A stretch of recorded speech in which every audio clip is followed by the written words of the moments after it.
The following program is a Town of Colonie television production of the William K. Sanford Town Library.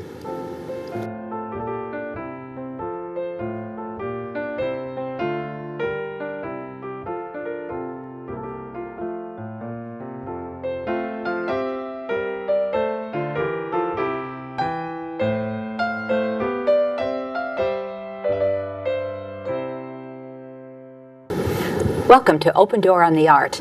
I'm very excited today. Oh, by the way, my name is Barbara Richer, and I'll be going along on this trip with you.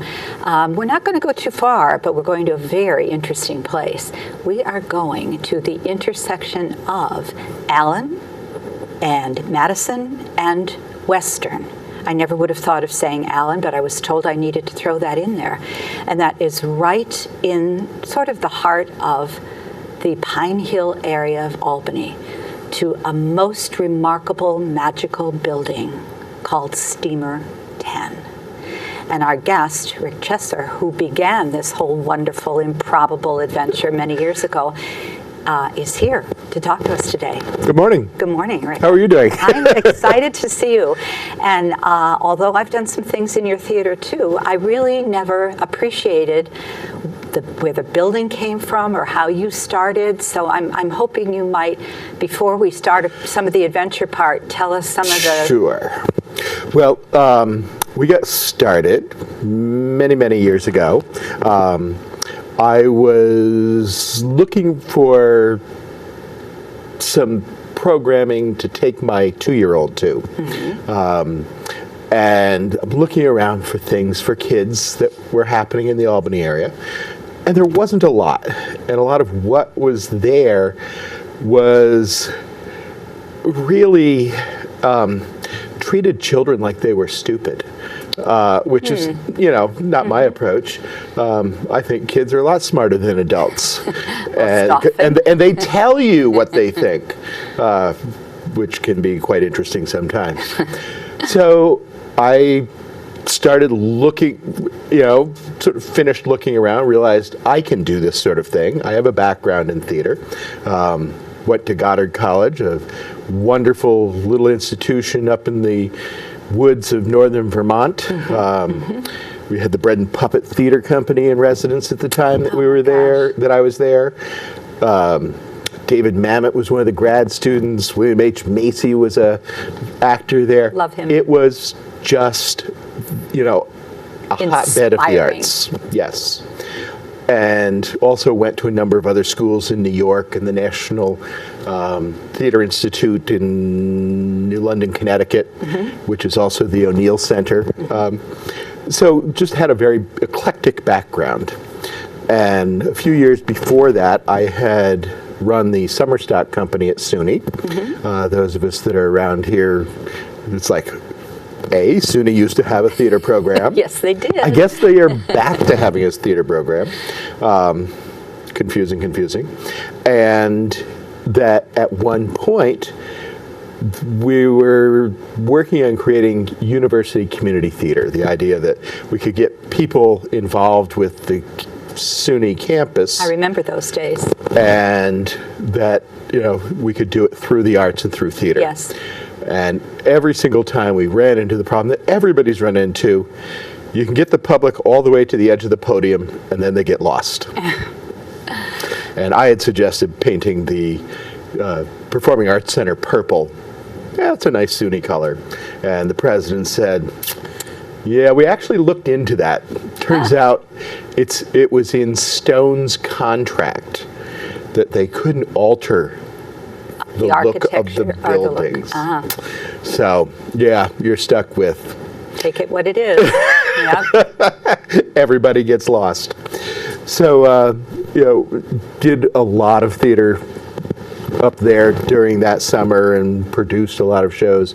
So I had a background in producing and mm-hmm. Presenting other artists. And so started looking around for first a place that we could present shows for kids. Mm-hmm. We did a little bit at the Spectrum Theater, and then we moved to the Harmonis Bleecker Center. Oh, yes. Which at one point the mayor at the time, I believe it was Whalen, was going to close it down, and the women who ran the Bryn Mawr bookstore said, "No, you're not." And he goes, "No, you have to leave." And they said, "We're not leaving." So much for that. So much theater. for that idea. So we actually worked out of there for 4 or 5 years, and then we moved to the Hilton, which I guess I lose track of what the hotel in downtown Albany. It was the Omni for a while. I have no idea what it is this week. I don't actually either. Could be back to being the Hilton. How did you find this wonderful little jewel right in Pine Hills? We kept wandering around different places, and the city had closed Engine 10. A firehouse, and moved it out to Brefeter. And they were going to they had sold the Pine Hills Library building at 1000 Madison to St. Rose, and St. Rose really wanted to get in there and turn it into their administration building. And that building was 4,000 square feet and was too small for a library. And the city said, "Oh, we have this building. It's 3,000 square feet. That's the perfect solution." And the librarian said, 4,000, 3,000. No, we need bigger, not smaller. And in addition, books are actually heavier than fire engines. Wow. They are so dense. And so they couldn't the store building them or show could them, not hold contain them the books. weight-wise. So they've then discovered that the AT&T, one of the last of the Bells, was selling the old Albany switch station, which was across the street, which was 10,000 square feet on a floor and had floor-to-ceiling copper switchgear. Perfect Massive, for books. could hold the books, huge building. So that became the Pine Hills Library. And then we approached Mayor Whalen about taking Steamer 10 and turning it into a children's theater. And his first reaction was, "Well, I don't think you have the wherewithal to do it. Forget it." So got Nothing some like a challenge for a man of the theater. Yes. If you tell them they can't do it, you they're can't going do to it. You can't do it. You can't do it. It's like, well, at least let us fail. So had a number of friends sort of approach him from the side and finally said, "Okay, we'll give you the chance to fail. We'll give you a little bit of money." And we did probably a $250,000 renovation to the building. And as soon as the city approves any improvement, it becomes their property. So we keep improving the building, and it's now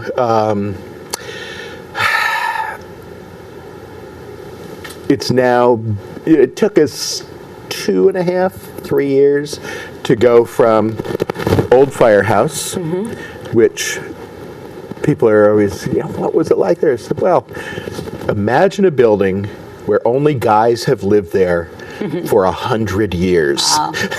Wow.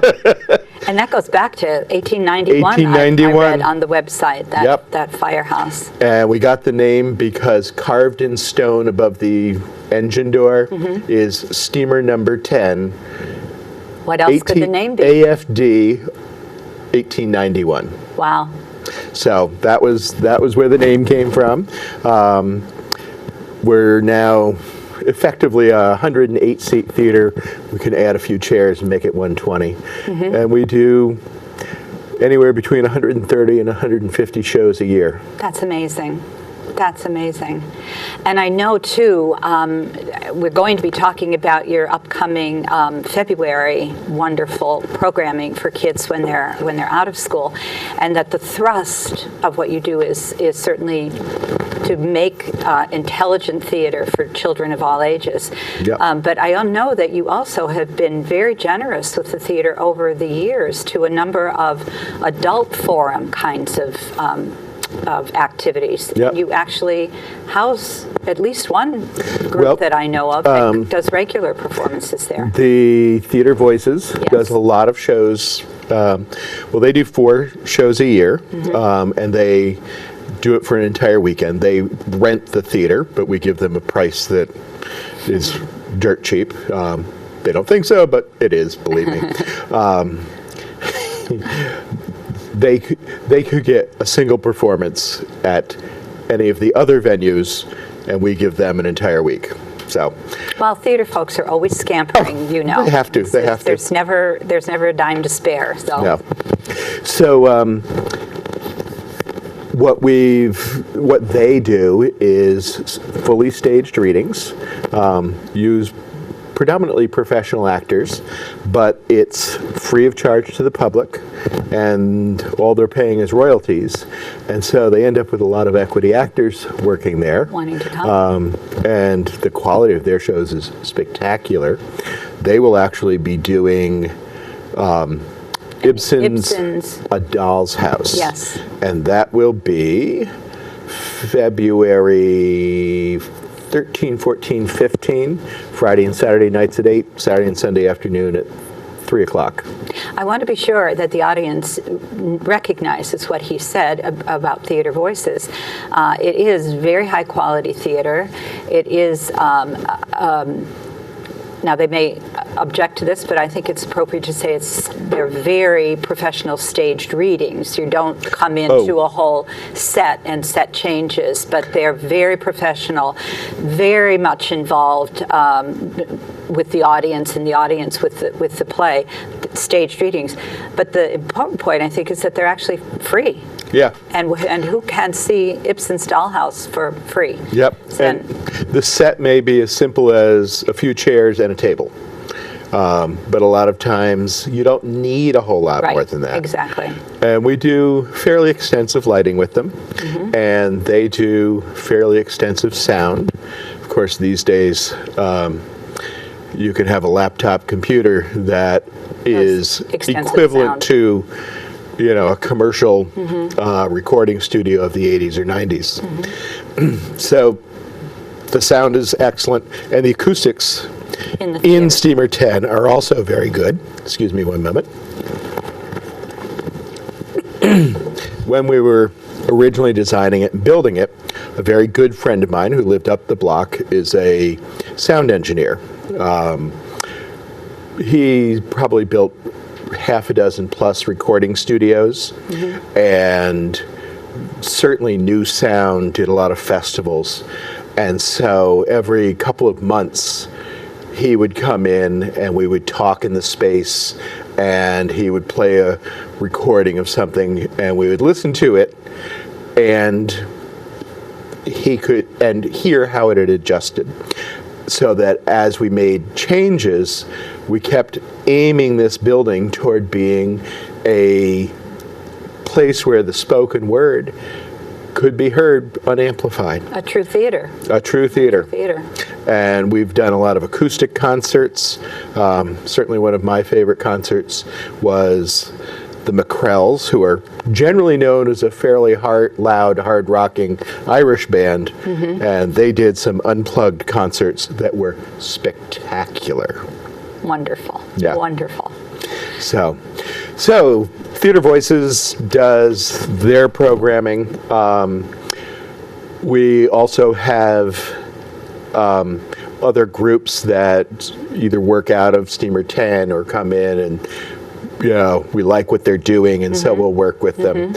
There's a new group, since we're on the subject of Ibsen, there's a new group called Northeast Theater Ensemble that will be producing Hedda Gabler, and that will be, and I don't actually have the dates in my brain, but I think they're March 13, 14,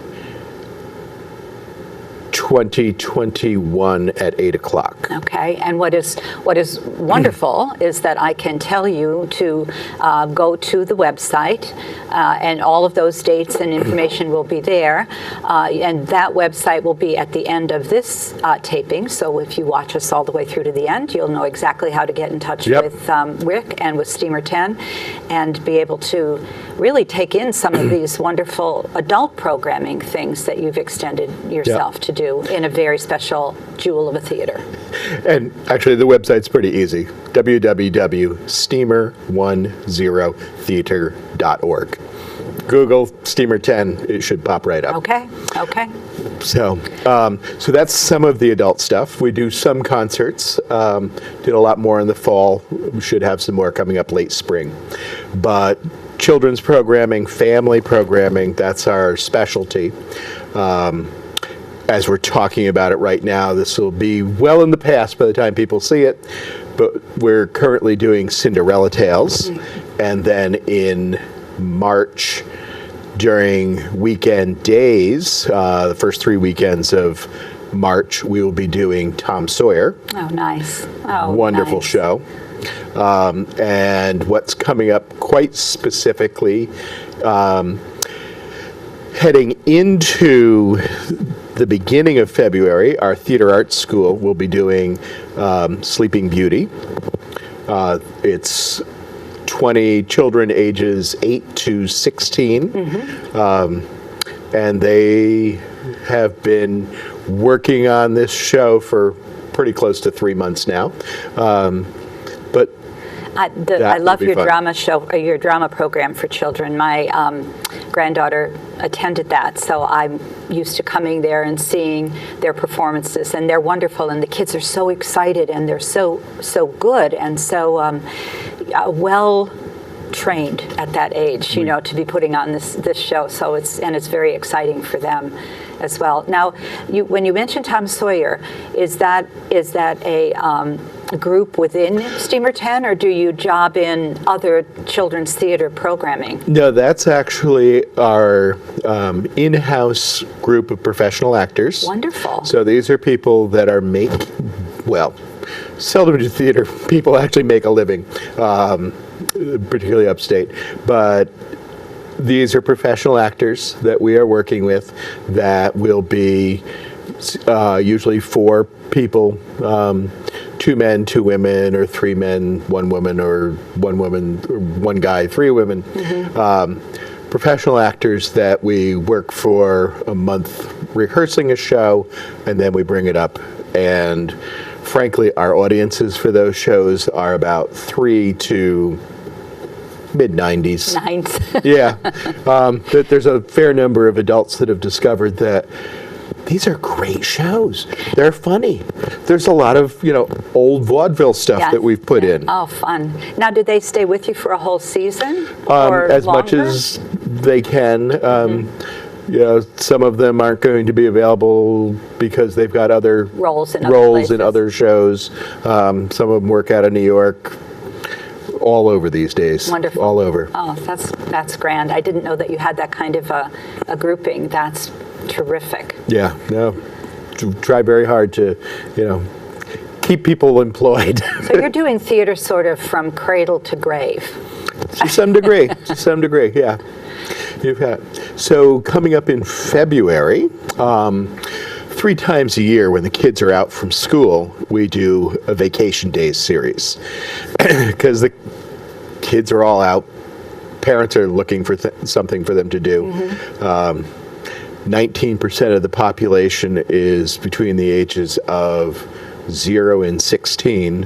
Is that a true statistic? That is a true statistic. So figure roughly 1/5, which means that you're looking at somewhere between 160 and 200,000 kids out of school, and their parents going somewhere between What am I slightly going and to do with totally them? crazy. Yes. Oh, yes. So we do the Vacation Days series. We book in artists from all over the Northeast, and we will do 2 performances each day of a different artist, usually at 10 a.m. and 1 p.m. Oh, grand. So in February, the first show coming up will be the National Marionette Theater. They are currently working out of Brattleboro, Vermont, although they were joking with me that they had moved to New Hampshire, and if you've been to Brattleboro, you realize that the difference between Brattleboro, Vermont, and whatever the town is in New Hampshire, is that one's on one side of the bridge and the other's on the other side of the bridge. I thought you were going to say one was 20 degrees and one was 40 degrees. No, they're both They're both minus 20. 20. Yeah. No, it's a wonderful town, but they had their storage moved across the state Oh, okay. line because it was slightly cheaper. Oh my gosh. So, they'll be, National Marionette Theater will be doing Sleeping Beauty. They do a more traditional version of Sleeping Beauty. I don't remember which symphony they use as the background, but they're an absolutely amazing marionette company. And what wonderful exposure to music, to real symphony music, Yep. and the creativity of marionettes. I mean, that's just wonderful and magical for kids to be exposed to. We brought in a puppeteer years ago, and he insisted that we shouldn't allow anyone younger than the 6th grade to view the show. He said they're simply not mature enough.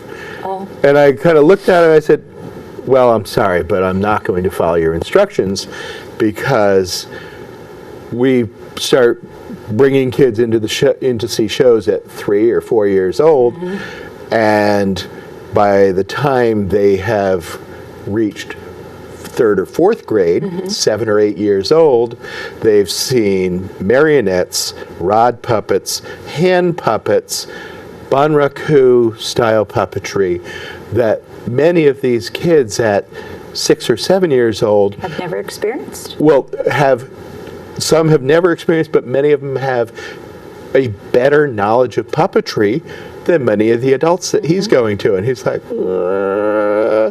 So we ignored him and we brought in all kinds. And afterwards he said, wow, nice audience. Yeah. Nice audience. Great. So that will be Monday the 16th, 10 a.m. and 1 p.m., National Marionette Theater doing Sleeping Beauty.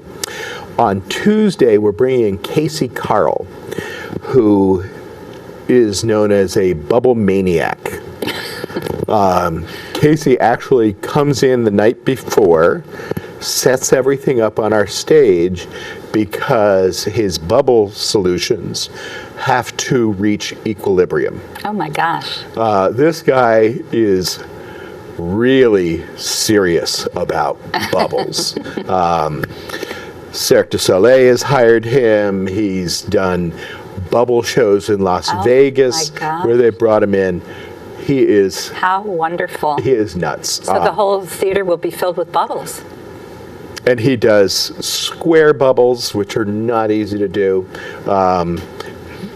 I'll give away one of his secrets, that the last trick of the show is he brings some kids up on stage, puts them in a very specific spot, and then he puts the kids inside a bubble. Oh, how wonderful. So that's definitely Wow. something to look forward to. You know, you've always wanted to put that kid in a bubble? Now you can do it. Now you can do it. So then on Wednesday, the 18th, we have a group that I saw back in the fall, where I was the youngest person in the audience. And I saw this group and said, wow, they're fun. If I like them, kids would like them. And what they are is, it's called The Fourth Wall. It is 3 classically trained musicians. I don't remember which school they went to, whether it was Crane or Eastman or who. They would yell at me for not knowing, but oh well. We'll all come and we'll read the program. Yeah, good idea.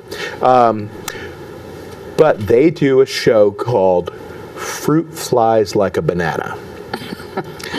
And sort of the beginning of the show is introducing people to the different instruments they use, which are trombone, vibraphone, flute, and boom whackers. Now, boom whackers are pieces of colored plastic tube that have been manufactured and cut to very specific lengths so that you could line up a series of boom whackers on this table and you could get all of the notes of a piano. Wow. Little different sound from a piano. Sort of like a xylophone in appearance. Right, maybe. except that you're picking this thing up and whacking it. Wow. Yeah, so who likes it more, the kids or the adults? I liked it. I think they'd love it. Oh, absolutely, Yeah. absolutely. So then what they do is they've chosen, I don't remember the number, let's say 20 classical pieces that range in length from a minute to 5 minutes. And these are all pieces that, a chamber ensemble might play for you. And what they do is that they have a clock that runs, and a countdown clock. And so they give themselves 40 minutes to play 20 pieces. And they put the names of the pieces or something that hints at the names of the pieces on cards, and then the audience chooses which piece they're going to play. Oh, how exciting. And then they start out and they play this, and most of the time they are able to do it. But it's hysterical. Oh, how exciting. And for some of them, they bring people up on stage to do it. And so, they've got kids doing the mute on the trombone. What a lot of laughter. I was just given the 5-minute warning, so, well, there you are. So We're fly getting through close. the rest of that week. So that is Wednesday the 18th, also 10 and 1. On Thursday the 19th, we've brought in Jackson Gilman. Now, this is a gentleman from the sort of Connecticut, Massachusetts area that actually some people that have been coming to Steamer 10 for years said, you've got to bring him in, went to see him. He is a one-man theater company. Or as he puts it, he's a stand-up chameleon. And so one of his shows is about Rudyard Kipling, and this is the 150th anniversary of the birth of Rudyard Kipling. And so he does different Kipling tales. That'll be terrific, I would Wonderful, think. wonderful show. Right. So that's a lot of fun. And then we will close that week with one of my favorites, Magician Jim Snack. Oh. He is Magical. He is certainly one of the best magicians in this entire region. He has been performing for as long as I know. Looks, wonderful. And he does a very, very good, fun, audience-involving show. And this all takes place during this vacation week when you haven't a clue of what to do with your kids. That's right. So we do 2 shows a day. Sometimes if a show sells out a week or 2 in advance, we will add a 3:30 show. But now, can folks come, will they sign up to come to everything, or can they pick and choose, or how does that work? You can buy tickets online at the website. You can come to one show. You can come to every single performer or even performance. We do a thing called the Steamer 10 Pass, which is 10 tickets for $110, so $11 a piece, which is about a 35% discount, which is not bad. Of course, for years, we're selling these cards, and one day one of the guys goes, 10 tickets. It's a Steamer 10 Pass. And I'm like, oh. But that's good, actually. Why didn't you think of that? Yeah, you thought of everything else. No, I didn't think of everything else, but we saw a good joke on ourselves when we heard it. So With the Steamer 10 Pass, you do have to reserve some tickets. Either email us Okay. or call or stop off and drop us a note or mail it to us or whatever. You know, I thought I knew what Steamer 10 was, and just this half hour with you is really made me realize that I don't know exactly everything that Steamer 10 does, and what a really wonderful gem it is to have here, and how well you've done all these years in making this 1891 firehouse into this wonderful adventure for children and adults. I mean, it's just... We try. So let me ask you, have you done what you wanted to do with it? Oh, to some degree. I would like to, do the classes. I would love to expand those. We've done bits and pieces of video. I would love to expand what we're doing with that. We have this mask maker named Jeff Brower, who does stunning masks. Masks are wonderful with children Oh, no. and adults, but they are wonderful with He children. makes them out of aluminum foil and spray paint. Wow. So you can have a mask that is not much heavier than this paper and covers your head. I'll be looking for that one. Yes. I'll be looking for that one. Absolutely. But it sounds like there's still a lot of youth in you and Steamer 10. You got so it. we need to keep looking for development and appreciating what we have. Well, actually, one of the developments is we're trying to finish our castle because the entrance to Steamer 10 That'll be your lobby. will be a castle. It is partially completed. It's partially completed because when we were working on it, building it, we were given an estimate. We thought it was low. We raised $150,000. We discovered that was half the cost. Of it. Yikes. So we've got most of the castle built. We've got the drawbridge. You actually walk in across a drawbridge into this castle, So just being there is an adventure. So all of us should now make some kind of a conscious decision that in this new coming year, we're going to come across that drawbridge into the magic of Steamer 10, the little engine company that could. Thank you so much for bringing Steamer 10 to Albany. You're welcome. Out of your own imagination. Keep on keeping on, okay? You got it. Thank you. Thank you. I look forward to seeing you next time on An Open Door to the Arts.